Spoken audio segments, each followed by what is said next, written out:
The Energy Secretary, Claire Coutinho, has courageously challenged the extreme ideology of greenism in a landmark speech which warned that the net zero agenda and its policies could crush British businesses if not implemented properly.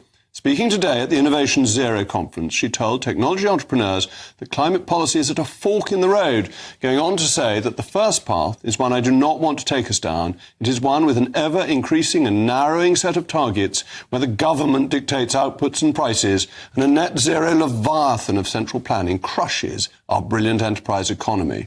These astute concerns complement the sensible delays made by the Prime Minister to some of the net zero deadlines, such as the 2030 new petrol and diesel car ban or the boiler tax.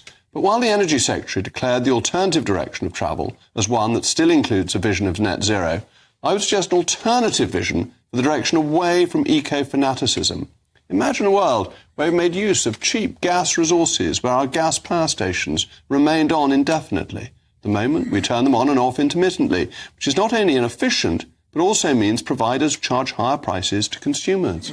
Imagine a world in which we wouldn't have to decarbonise our grid by 2035, which will cost you £105 billion, or 2030 in the Labour Party's case, which will cost you an additional £116 billion. In the past year, just over a third of our energy came from renewable resources. But in a world in which the grid is fully decarbonised, where on earth would the rest of our energy come from? The answer is nowhere, so we'd be needlessly facing blackouts.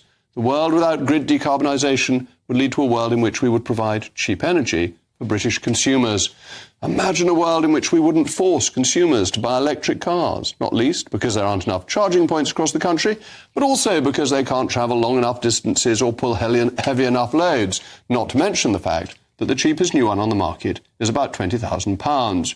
British consumers would be allowed to keep more of their own money.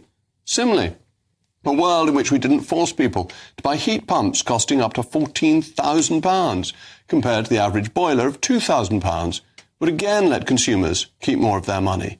Imagine a world in which our economy was competitive and houses warm because electricity costs 17 cents per kilowatt hour as it does in the United States, rather than the 44 cents it currently costs here. Well, the point is, we don't need to imagine this world. It is well within our grasp. We can delay the net zero agenda, provide cheap energy for British consumers, let markets lead the way with British consumers free to make their own choices, and unleash Britain's economic growth. This doesn't have to be a fantasy. We can make this Britain's reality.